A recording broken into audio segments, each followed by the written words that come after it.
فرعون کو اس نے وہ خواب دیکھ لیا تھا کہ ایک ستارہ اٹھے گا اور پھر وہ گرے گا تو میری ساری سلطنت کو تباہ کر دے گا۔ نجومیوں سے اس نے پوچھ لیا، اس نے کہا کہ ایک بچہ پیدا ہوگا جو تیری سلطنت کو تباہ کرے گا۔ چاہیے تو یہ تھا کہ وہ توبہ کرتا، لیکن اس نے کیا کیا کہ اس نے بچوں کو قتل کرانا شروع کیا۔ یذبحون ابناءکم، ذبح کرا دیتا تھا تمہارے بیٹوں، اور بچیوں کو وہ زندہ رکھتا تھا۔ تو حضرت موسیٰ جب پیدا ہوئے تو ان کی والدہ نے پتہ کیا کیا، ان کو ایک صندوق میں بند کر کے دریا میں بہا دیا۔ اب دریا میں بہتے جا رہے ہیں تو ماں تھی تو پریشان بھی ہو گئی، ان کی ہمشیرہ کو کہنے لگی ذرا دھیان رکھنا کدھر جاتے ہیں۔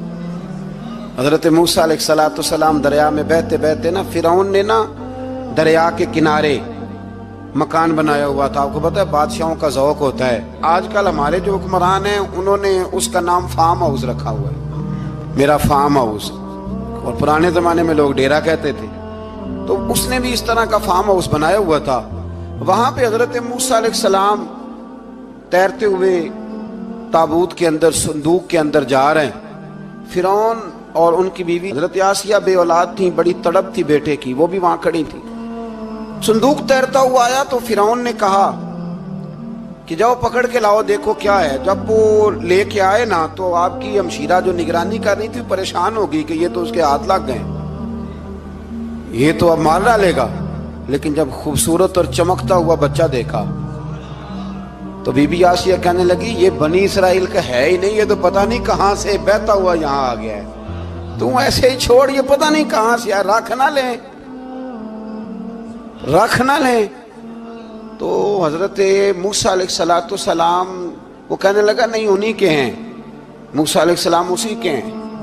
تو آسیہ کہنے لگی تیرے تو سر پہ نا بس بھوت ہی سوار ہو گیا، ہر وقت وہی لوگ تجھے یاد رہتے، یہ پتہ نہیں کہاں سے بہ کے آیا۔ اب رکھ لیا، مان گیا فرعون۔ آپ فرعون کے گھر میں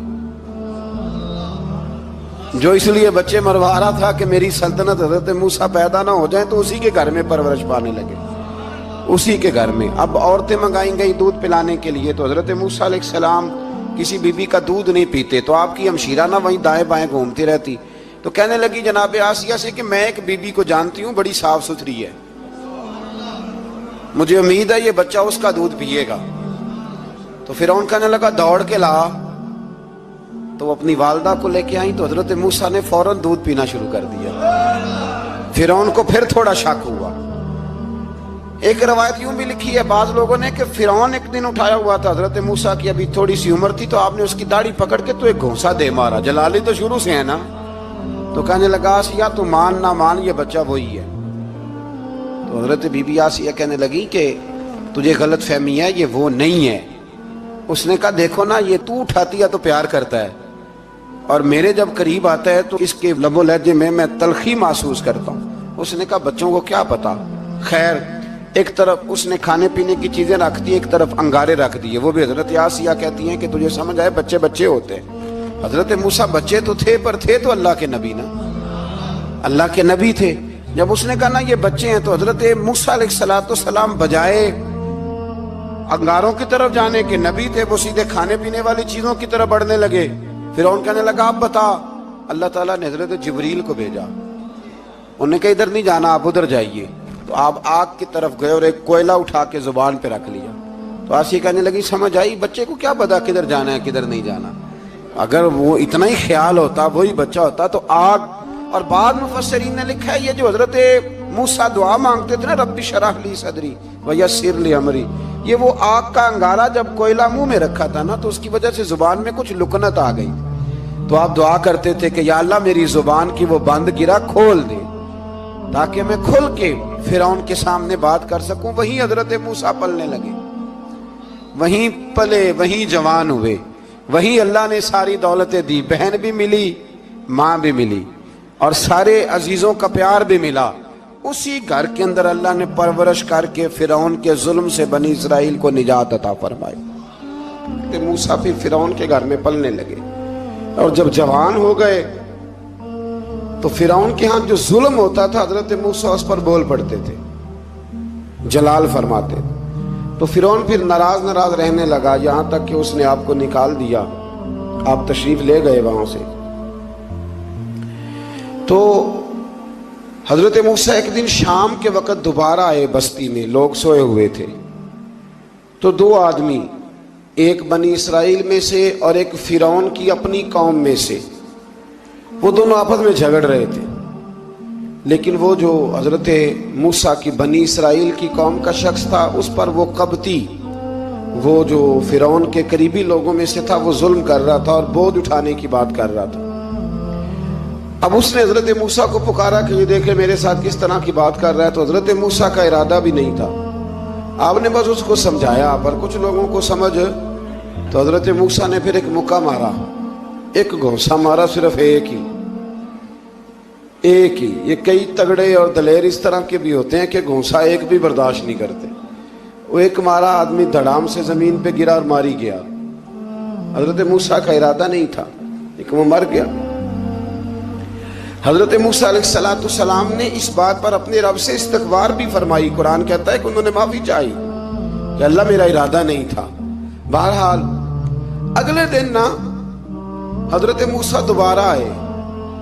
وہ سنا کرتے تھے نا ہم کہ بیوقوف دوست سے عقل مند دشمن بہتر ہوتا ہے. وہ کم از کم دشمنی تو عقل مندی سے کرتا ہے نا، لیکن جو بیوقوف دوست ہو بیوقوفی. حضرت موسیٰ دوبارہ آئے تو وہ بنی اسرائیلی اگلے دن کسی اور سے جھگڑا کر رہا تھا.